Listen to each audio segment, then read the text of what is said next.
Buenos días muchachos, vamos a empezar a trabajar las interacciones medicamentosas 2.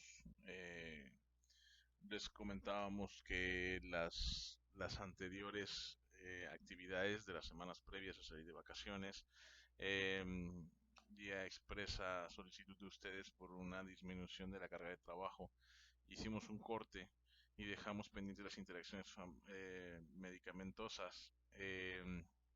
Hicimos un corte.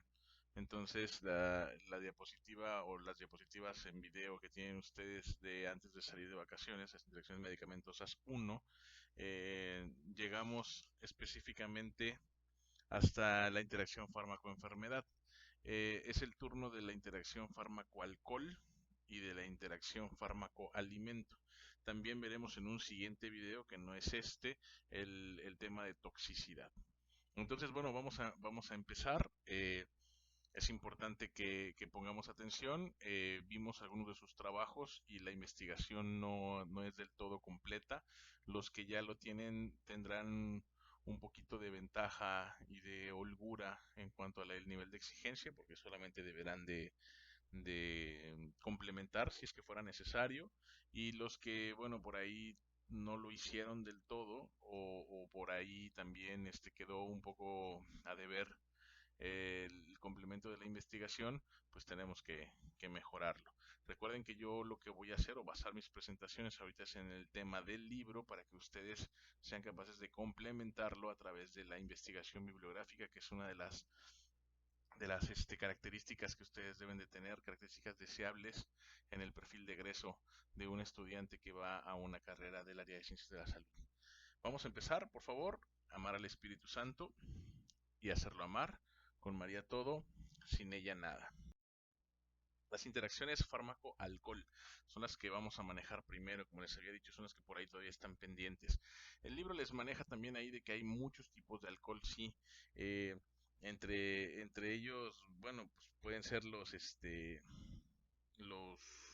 los etanoles, pueden ser los metanoles, pueden ser, hay de muchos otros. La realidad es que todos son tóxicos para el cuerpo, pero las que nosotros consumimos o las que los humanos consumimos de forma común, lamentablemente, social, y que lamentablemente también hacemos abuso de él en ocasiones, pues es el etanol. Por lo tanto, nosotros vamos a tener cuando hablemos de las interacciones fármaco-alcohol, nos estaremos refiriendo específicamente al etanol. Cuando te hacen una prueba para alcoholímetro, por ejemplo, es para determinar tu estado etílico, ¿sí? La cantidad de etanol que se encuentra en concentración en tu sangre. Entonces, cuando has decidido ingerir bebidas alcohólicas, pues tenemos que tener la acción de un fármaco. Si se está llevando a cabo al mismo tiempo, pues tener muy claro cuáles las consecuencias de lo que puede ocurrir. Recordarles también que el etanol, el alcohol, actúa a nivel del sistema nervioso central, lo cual es muy importante porque si existen medicamentos que se están tomando que tengan alguna influencia o de algún tipo en estos, en estas partes tan importantes del cuerpo como todo lo que pueda ser influenciado por el sistema nervioso central, pues bueno, vamos a tener una complicación. Recordarles también que no es que no queramos que beban o ingieran bebidas alcohólicas antes de los 21 años, sino que su cerebro no ha terminado de desarrollarse plenamente y que las evidentes consecuencias del consumo de bebidas alcohólicas o etílicas, que es lo mismo, pues la famosa borrachera no es más que una afectación del sistema nervioso central que aparentemente es pasajera, ¿sí? Pero que en el caso de un cerebro brillante, como lo es el de ustedes y el de los jóvenes, pues todavía no ha terminado de alcanzar su máximo potencial y su máximo desarrollo, por lo cual puede generar pues trastornos no tan pasajeros como quisiéramos, ¿sí? Vamos a enfocarnos específicamente, digo, si así solito puede generar daños, imagínense si existe por ahí el consumo de una terapéutica medicamentosa, entonces tenemos que considerar. Decíamos, el alcohol de cualquiera, sea un metanol, sea del que sea, va a producir una toxicidad. No son sustancias que sean afines con el cuerpo humano, no son de uso necesario para empezar. Entonces, perfectamente podemos vivir sin el consumo de alcohol etílico. Entonces, cualquier tipo de alcohol, incluido el etanol, va a generar una hepatotoxicidad, ¿sí? Va a hacer que el hígado tenga que trabajar de manera extenuante, de manera extra, para poder solventar ese daño que se está haciendo, esa toxicidad. El hígado, recuerden, es el que se va a encargar de metabolizar la biotransformación de todas las sustancias que ingerimos. Entonces, el objetivo del hígado va a ser tratar de reducir ese efecto adverso que pueda generar en el organismo y haz de cuenta que al forzar la máquina para poder lograr ese cometido, pues va a generar daños en su estructura, va a provocar, como dice por ahí, un desgaste que en el caso de un consumo crónico de alcohol, a veces ni siquiera es tan crónico. Hay gente, bueno, pueden decir ustedes, yo conozco gente que lleva toda la vida ebrio y que bebe fuertemente y no tiene mayor problema. Eso es aparente, ¿sí? La cronicidad nos puede llevar, por ejemplo, a una cirrosis hepática. Si les puedo contar de varias personas que conozco eh, que han fallecido por ese problema, una cirrosis hepática derivada de un alcoholismo bastante importante, ¿no? Entonces, bueno, de entrada aprovechar para pedirles que se alejen del alcohol, no es necesario, créanmelo, pueden pasársela de lo mejor, lo más divertido, lo más maravilloso, sin necesidad de tener que vivir a través de la ingesta de este tipo de bebidas que pueden tener aparentemente un efecto medio chistosón o divertido, pero que no tiene nada de eso en la realidad. Decíamos, un desgaste del hígado, pues el hígado no tenemos dos, ¿no? No es como que, bueno, sí, cambio el que sigue. Entonces vamos a tratar de tenerlo en mente Esas y de cuidarnos. interacciones fármaco-alcohol las vamos a manejar desde dos aspectos que nosotros debemos de llevar ya muy claro en este momento, la farmacocinética y la farmacodinamia, ¿sí? Es muy importante que para este momento ya no tengamos duda. La farmacocinética debe ser entendida como los efectos del organismo sobre el fármaco y la farmacodinamia, pues como los efectos del fármaco sobre el organismo. Es un tema que si por ahí todavía queda un poco de duda, es necesario que acudan a los primeros videos, los que mandamos antes de salir de vacaciones, para que lo podamos tener un poquito más claro. Entonces, las interacciones fármaco-alcohol vistas desde la farmacocinética, bueno, van a hacer que aumente la actividad enzimática. Recuerden, dije, los efectos del organismo sobre el fármaco.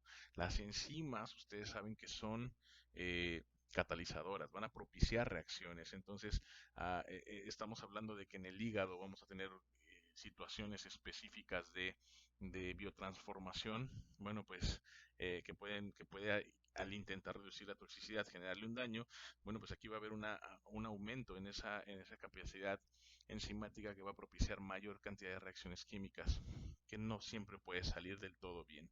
Les ponen ahí una evaluación, yo no estoy muy convencido de ella. Para mí el uso de la bebida embriagante, del alcohol, no es tan, digo, sí, el que lo hace verdaderamente ocasional, pero qué tanto es tantito, ¿no? Entonces, el bebedor ocasional, el llamado bebedor social, pues digamos que no tiene tanto problema, porque simplemente hay un metabolismo ahí eh, del fármaco que no se llega a representar de forma adecuada. Pero en el bebedor crónico sí hay un problema un poquito más complicado. ¿Por qué? Porque independientemente de lo que les quiera vender la gente con esta imagen del bebedor o de esta forma de vida, de ingerir bebidas alcohólicas como algo muy agradable, no lo es. La realidad es que sí tiene complicaciones, sí existen tan solo, por ejemplo, lesiones en la mucosa gástrica, jaquecas, ¿no? Cefaleas, que van a requerir en muchas ocasiones, créanme, esto es algo muy frecuente, del uso a veces indiscriminado de analgésicos. El paracetamol, el ácido acetilsalicílico, que ustedes saben que es la aspirina, yo creo que sí lo saben, lo hemos dicho varias veces. Estas sustancias van a aumentar su hepatotoxicidad, es decir, van a hacer que haya un problema de toxicidad en el hígado y pues eso no es nada agradable. Visto desde el punto de vista de la farmacodinamia, Acuérdense, los efectos del fármaco sobre el organismo pues van a aumentar esos efectos adversos, va a aumentar esa toxicidad, pero la realidad es que tanto el efecto farmacodinámico como el efecto farmacocinético eh, no siempre van a venir aislados, ¿eh? No se crean mucho esta parte de ocasional, sí, sí puede ser, sí, definitivamente el daño en teoría tendría que ser menos con una poca ingesta y muy ocasional, pero la realidad es que como nos dice ahí mismo en su libro, normalmente vamos a encontrar tanto una Hay un inhibición del cuadrito por ahí metabolismo del fármaco como los que efectos está adversos del bastante mismo claro fármaco van a de, aumentar de en el organismo. medicado.es, es una página española. Eh, pero las interacciones medicamento-alcohol, eh, yo por ejemplo, es que depende de lo que se recete, ¿sí? Yo por ejemplo, yo sí tengo que recetar antibióticos, ¿sí? Yo es muy raro que tengamos que caer en las quinolonas, sí, sí recetamos a veces ciprofloxacino en efectos de infecciones dentígeras bastante complicadas. Es muy raro que mandemos la citromicina y la eritromicina, son frecuentes también en su uso para vías respiratorias altas, pero la warfarina se puede utilizar en cirugía, la puedo utilizar en cirugía como anticoagulante. em, no es muy adecuado o no es algo que yo utilice de forma normal. Pero es por lo cual yo no inhibo tanto o no aconsejo tanto a mis pacientes, o no regaño tanto a mis pacientes con el uso del alcohol, sobre todo cuando es ocasional. Pero, qué es lo que vemos en general? El potenciar. Si estamos hablando de farmacodinamias, el efecto del fármaco, ¿sí? El efecto del fármaco sobre el organismo se va a potenciar. ¿Y por qué es peligroso? Eh, Decíamos algo muy importante, el sistema nervioso central, ¿sí? El eje hipotálamo hipoficiario, el que se encarga de que tú percibas, de que lleves al centro integrador y que generes una respuesta. Entonces, si estás tomando algún tipo de medicamentos que están destinados a generar algún efecto sobre el sistema nervioso central, el alcohol lo que va a hacer es potenciar el efecto del fármaco y no necesariamente es bueno. Yo he escuchado a gente decir específicamente sobre ese tema, bueno, pues es que entonces el alcohol va a hacer que el fármaco funcione mejor porque, oye, aquí te está diciendo que lo potencia, ¿sí? Que lo hace mejor, que va a haber mejor efecto en las benzodiazepinas, etcétera, metforminas, etcétera. Hay muchas sustancias que son de venta controlada, que se venden de forma ilegal, es drogadicción, que afectan el sistema nervioso central y que cuando se combinan con alcohol, sucede lamentablemente mucho, no es que mejoren el efecto del fármaco. Potenciarlo no quiere decir, en eso sí quiero ser claro, potenciarlo no quiere decir hacerlo mejor. Va a aumentar el efecto, sí, pero eso no necesariamente es bueno. Normalmente este tipo de medicamentos son para disminuir los efectos normales, los barbitúricos, por ejemplo, lo que son los antidepresivos. Entonces lo que hace es realmente que bajen en ocasiones pues la forma normal en la que estaría funcionando el sistema nervioso central, y lo que van a hacer es que pueden generar problemas muy serios. Cuando esto sucede, es una causa normal, digo, frecuente de accidentes automovilísticos, por ejemplo. La persona no va, decíamos, sistema nervioso central, eje hipotálamo hipoficiario, tú percibes, acuérdense la irritabilidad, tú percibes la situación que se pueda generar en tu entorno, el estado de alerta, el estado de peligro, todo lo que a través de la adrenalina y demás te puede generar los canales para estar alerta y escapar del peligro. Bueno, pues acá no, ¿sí? Acá se potencia el uso de estas sustancias lo que hacen es inhibir de cierta forma la forma normal de un organismo excitado y pues lo que va a hacer es una supresión en ocasiones fatal. ¿sí? Puede ser desde el simple cansancio, puede ser como parálisis, ¿sí? Parálisis en cuanto al movimiento, neuronas sensitivas y motoras, pero puede ser la parestesia, acuérdense, parestesia es no sentir, puede ser parcial, puede ser general, puede ser temporal. Entonces, son medicamentos que van a potenciar su efecto, pero que el resultado para el organismo no va a ser adecuado, ¿sí? Una persona, decíamos, por ejemplo, manejando maquinaria pesada, pues es muy probable que termine en un accidente de condiciones bastante negativas. Eh, para acabar pronto, benzodiazepinas, metforminas, todas las sustancias que vayan al sistema nervioso central. Cuando puse sistema nervioso central y puse la señalización hacia metformina, no es porque esta es la que vaya al sistema nervioso central, me refería yo a los medicamentos que potencian. La metformina, los diabéticos la utilizan, es un hipoglucemiante, ¿sí?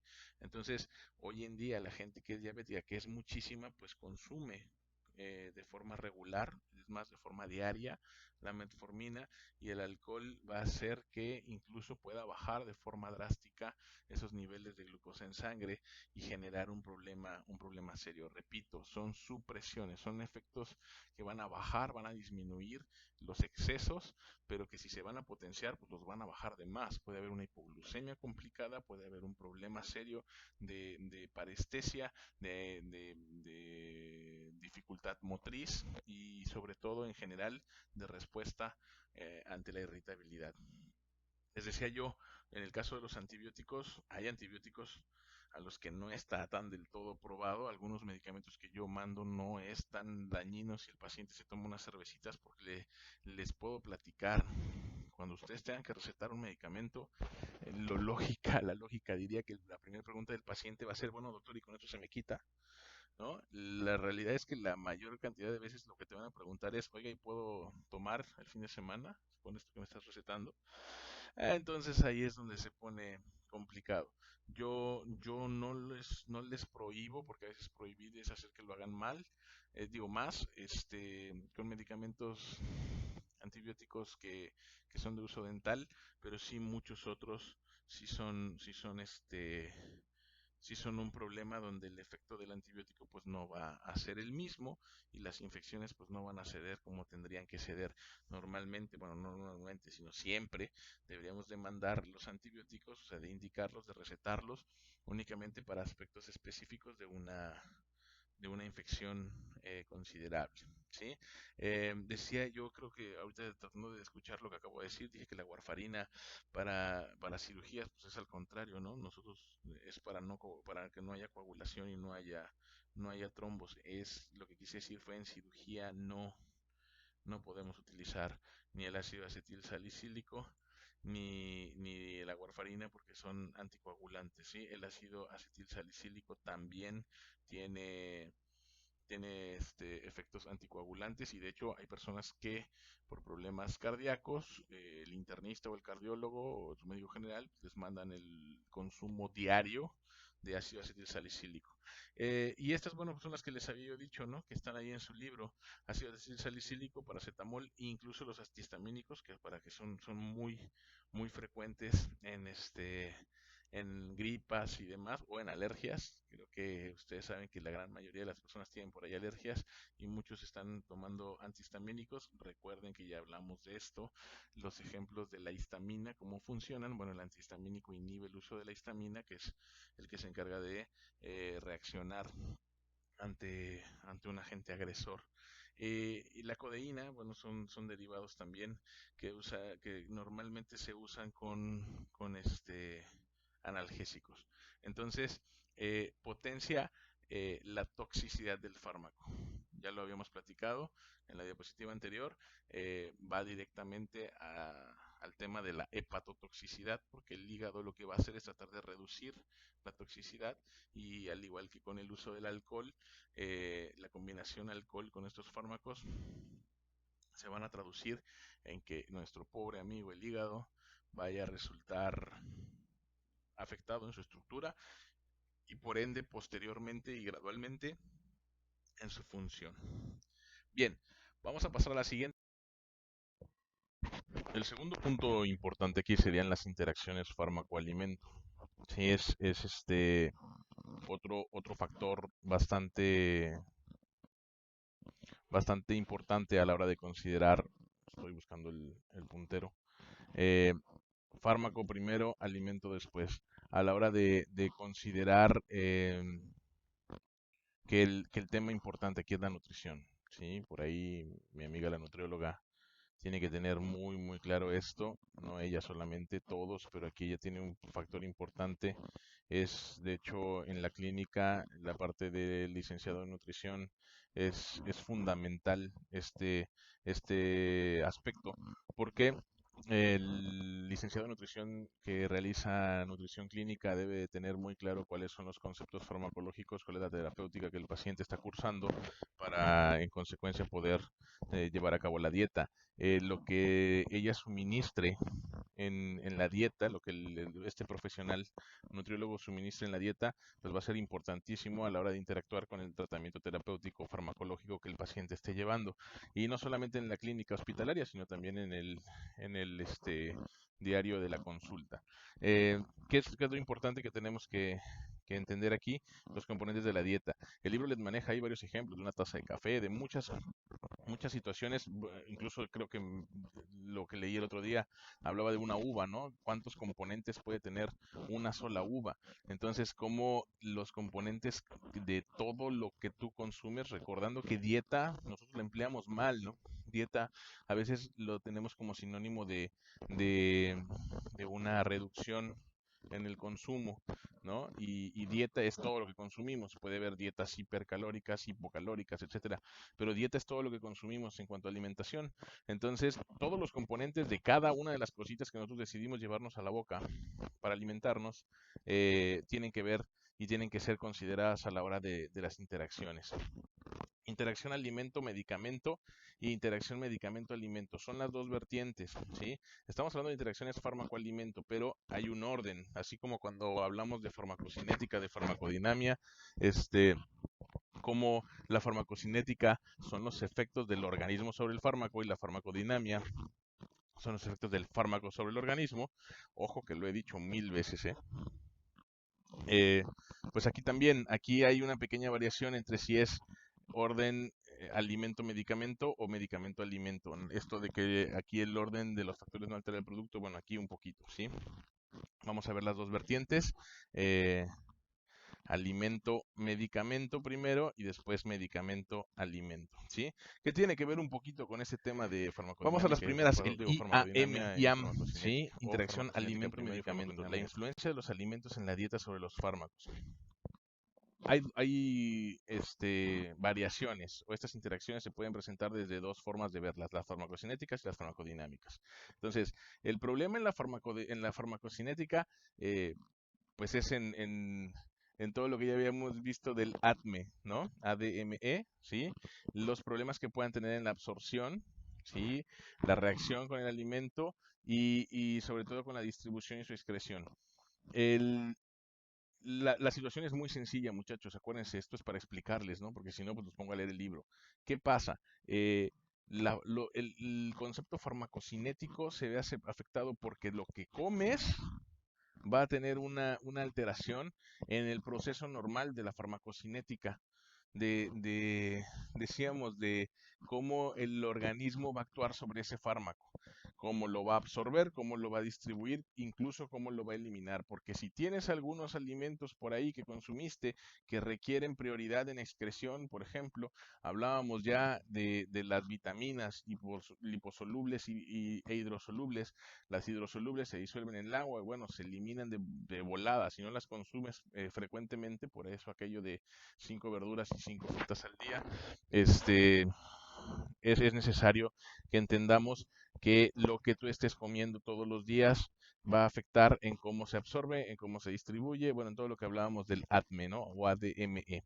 Ahora, específicamente en la velocidad de absorción, porque ese es uno de los factores que más predisponen. Es importante si tienes prisa, ¿no? O sea, decíamos, si tienes un dolor muy agudo y necesitas que el analgésico actúe de forma inmediata, si tienes problemas cardíacos, si tienes problemas de broncoespasmos, sí, que necesitas un medicamento de acción inmediata, bueno, pues la velocidad de absorción se vuelve muy importante. Eh, no tanto así si son medicamentos un poquito más crónicos, con una terapéutica un poquito más relajada, una concentración plasmática no tan necesaria de forma importante, pero bueno, si tú dentro de tu terapéutica farmacológica dependes de una velocidad de absorción importante, es muy necesario que tú puedas tener siempre presente las reacciones o las interacciones que puedan surgir con determinados alimentos. Esto tiene que ver, por ejemplo, con que te digan, es que este medicamento se debe tomar en ayunas, por ejemplo, ¿no? Eh, a ustedes les ha tocado a lo mejor en algún punto de la vida algún medicamento que le dijeron, bueno, es que sabes que este es con el alimento o este es después del alimento. Y tiene que ver con lo que hablábamos de los excipientes del vehículo, etcétera, etcétera, de cómo tenga que llegar el proceso de absorción y eso tiene que ver con lo que comes.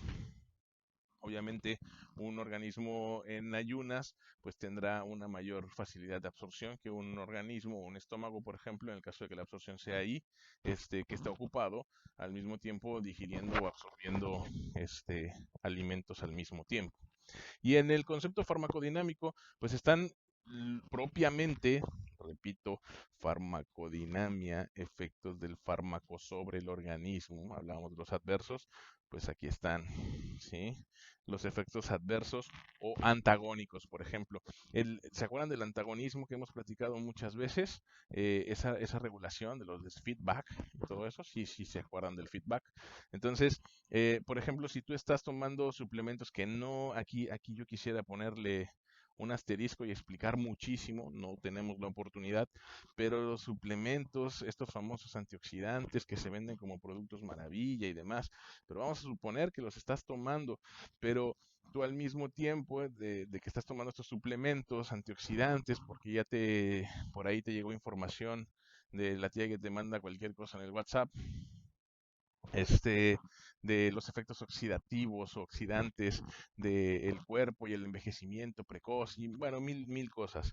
Eh, Estás tomando antioxidantes, ya sean recetados por algunos médicos o porque empíricamente así lo decidiste y resulta que tu dieta es alta en oxidantes, como los AGMI, que yo me imagino que saben, que son más bien ajá, sí, son los ácidos grasos monoinsaturados. Y entonces, pues todas estas grasas buenas, el aceite de oliva, el cacahuate, que son aceites muy, digo, lípidos de bastante agradable calidad, pues pueden generar a veces efectos adversos o efectos antagónicos.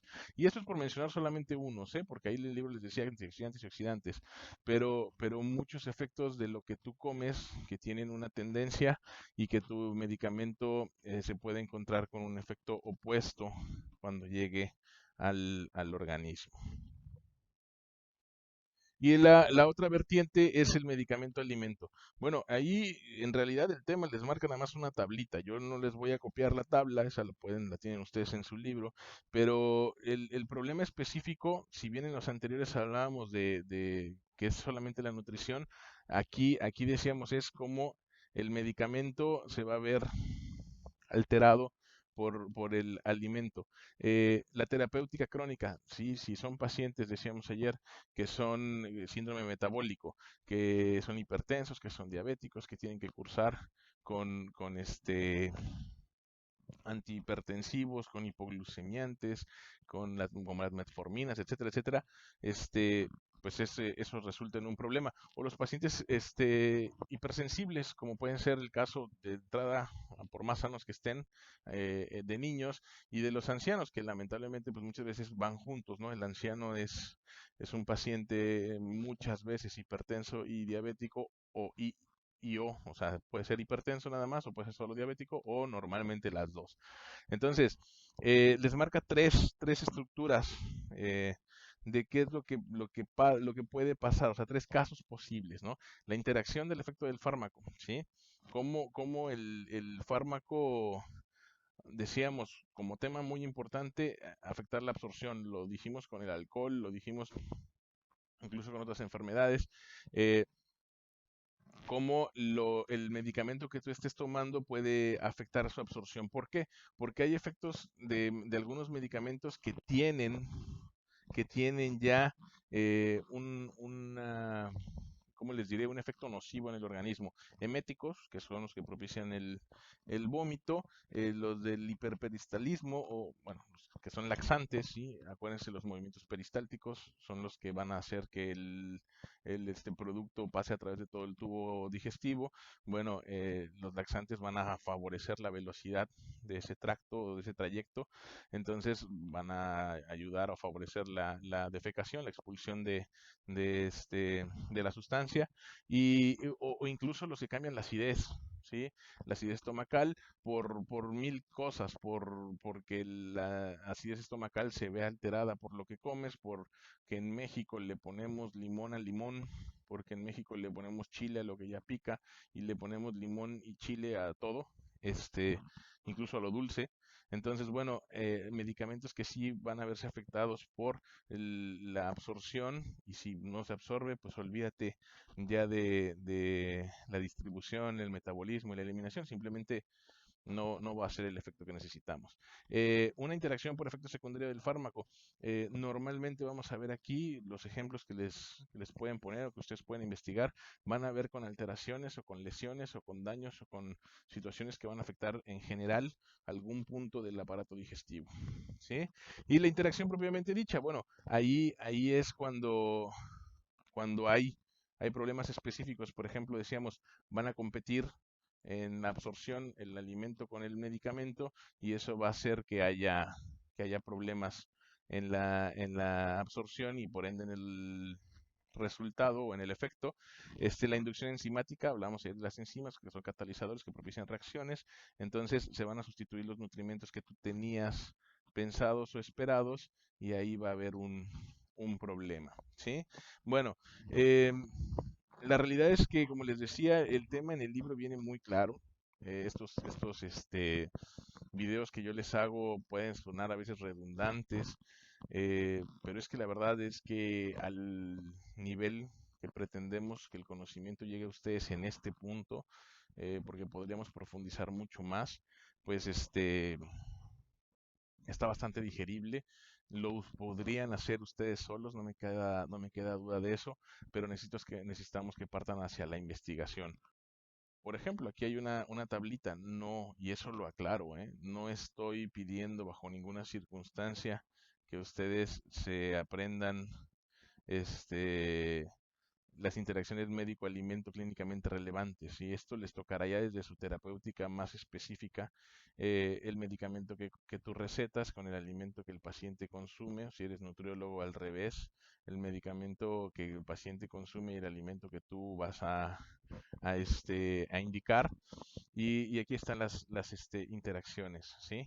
Si ustedes se dan cuenta, porque vamos a hacer un análisis rápido, repito, no me interesa que ustedes se lo aprendan de memoria, no, es más, en este caso sí memorizar no es tan importante como razonarlo, eh, pero ¿qué podemos encontrar? Disminución, ¿sí? De la absorción, del metabolismo, del efecto, etcétera, etcétera. Aumento, lo cual sería un problema en el efecto. Hablábamos en la fármaco de potencializar del alcohol fármaco, de potencializar el efecto, que si el efecto no es tan bueno, sino que en un exceso puede ser nocivo, pues aquí hay un problema, ¿no? Y aquí están deficiencias y disminuciones, ¿sí? Bueno, estos son aumentos que también irían de este lado, por lo que el mismo que les digo, aumentar el efecto cuando no es lo deseable es un problema. Entonces, aumento del efecto, disminución del efecto, este, disminución en la absorción, en el metabolismo, es decir, estamos hablando de problemas de farmacocinética y de farmacodinamia, porque los alimentos así lo están influyendo. Entonces, aquí tenemos, por ejemplo, lo que decíamos de las grasas, ¿sí? El cómo la absorción de esas grasas o de esas vitaminas que no van a llegar al cuerpo de forma adecuada, o que no se van a absorber, por ejemplo, de forma natural, y eso se va a acumular. Entonces, la misma alimentación puede generar daños serios en la terapéutica que tú tengas intencional. Aquí tenemos los que inducen la mala absorción. Yo sé que está sonando repetitiva la mala absorción, pero si no hay absorción, repito, pues no sirve de nada que tengamos o que intentemos una buena distribución, un buen metabolismo. Si no se absorbe, pues no va a pasar nada, se va a eliminar sin necesidad de que haya sido funcional. Entonces, aquí están los fármacos que normalmente se pueden recetar y entonces, ¿qué es lo que está pasando? Los déficits en la asimilación de los nutrimentos que pueden ser bastante complicados. Muchas veces decíamos hay que mandar medicamentos combinados. Si estás mandando un fármaco en particular, bueno, es importante que a veces tengas que suministrar algún suplemento, es necesario, no es tomar suplementos porque sí, para que puedas tener una adecuada, o más bien no tener un desequilibrio fuerte. Rapidísimo un ejemplo, los antiácidos, mucha gente abusa de los antiácidos, repito, porque nuestra comida, nuestra dieta, la dieta del mexicano es bastante agresiva. Entonces, hay descalcificaciones muy fuertes, hay problemas pero feos de hierro, lo cual se traduce en anemias. No me crean a mí, ustedes véanlo. La dieta del mexicano en ocasiones cuando no es adecuada, cuando se suministran antiácidos de forma indiscriminada, tenemos problemas de osteoporosis, de osteopenia, descalcificaciones con fracturas frecuentes. El hierro nos va a generar anemia. Eso ustedes lo pueden escuchar con la gente a su alrededor. Si es que estuvo anémica, es que no tiene una alimentación adecuada. Entonces, para acabar pronto, si tenemos un problema donde tengamos que tomar medicamentos, a todos nos puede pasar, pero aparte de todo tenemos un problema, una deficiencia nutricional, el asunto se complica, ¿sí? Tenemos que tener muy claro y muy lúcido el asunto de tomar en consideración la dieta a la hora de medicar o al revés, la terapéutica farmacológica a la hora de considerar también nuestra alimentación si queremos mantener esa homeostasis que nos pueda llevar al éxito en nuestro futuro desempeño profesional. Hasta aquí vamos a llegar con este tema de interacciones, nos falta la toxicidad. Ojo, quiero ser muy claro, muy claro. Hubo quien no incluyó estos temas en sus trabajos, hubo quien sí, la realidad es que ninguno me dejó convencido, creo que pueden hacer más. La actividad para esta semana no será más que la investigación, es decir, no tienen que enviar nada esta semana. El fin de semana vamos a poner las actividades ya muy claras para terminar esta segunda semana y terminar este periodo de 2 semanas de planeación para terminar lo que ustedes ya iniciaron, pero que no estuvo del todo correcto. Les hago mucho hincapié en que tienen que hacer una mejor investigación, una mejor complementación de su información para que podamos tener mejores resultados. Lo que les estoy brindando aquí es apegado al libro porque es lo que el programa nos marca, porque no me puedo tampoco disparar a más situaciones y les pido por favor que sí, ustedes, que sea a través de ustedes el que puedan investigar y complementar para que podamos aportar y a lo mejor en la clase de la siguiente semana podamos participar de forma más efectiva y más enriquecedora para todos. Les pido por favor que cualquier duda, cualquier comentario, cualquier sugerencia me la hagan llegar al correo electrónico para que podamos fluir de forma adecuada en nuestra forma de trabajo. Muchas gracias y nos vemos la siguiente.